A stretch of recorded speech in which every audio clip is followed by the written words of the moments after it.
कोल्हापूर जिल्हा सहकारी दूध उत्पादक संघ गोकुळने गेल्या 5 वर्षात सर्वांगीण प्रगती साधत उलाढाल 4100 कोटींवर नेली असून दूध उत्पादकांचा विश्वास अधिक दृढ केला आहे, अशी माहिती चेअरमन नाविद मुश्रीफ यांनी पत्रकार परिषदेत दिली। सन 2020-21 मध्ये 2551 कोटी असलेली उलाढाल 2025-26 मध्ये 4100 कोटींवर पोहोचली आहे। तसेच गुंतवणूक 322 कोटींवरून 594 कोटींवर वाढली आहे। दूध खरेदी दरातही मोठी वाढ करत म्हैशींच्या दुधाला 39 वरून 53.50 रुपये तर गाईच्या दुधाला 26 वरून 36 रुपये दर देण्यात आला आहे।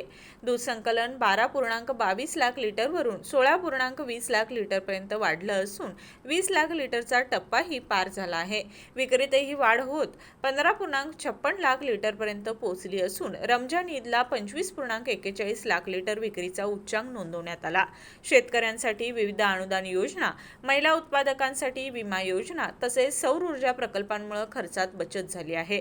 भविष्यात नवीन उत्पादने, आधुनिक तंत्रज्ञान आणि विस्तार योजनांवर भर देत गोकुळची प्रगती अधिक गतीने पुढे नेण्याचा निर्धार यावेळी संचालक मंडळाने व्यक्त केला। यावेळी संघाचे चेअरमन नाविद मुश्रीफ, माजी चेअरमन आणि ज्येष्ठ संचालक विश्वास पाटील, अरुण डोंगळे, संचालक बाबासाहेब चौगले, अभिजित तायशेटे, अजित नरके, शशिकांत पाटील सुयेकर, किसन चौगले, रणजितसिंह पाटील, नंदकुमार ढेंगे, कर्णसिंह गायकवाड, संभाजी पाटील, प्रकाश पाटील, सुजित मिंचेकर, अमरसिंह पाटील, बयाजी शेळके, बाळासो खाडे, चेतन नरके, युवराज पाटील, मुरलीधर जाधव, संचालिका श्रीमती अंजना रेडेकर, कार्यकारी संचालक डॉक्टर योगेश गोडबोले, संघाचे अधिकारी आणि कर्मचारी उपस्थित होते।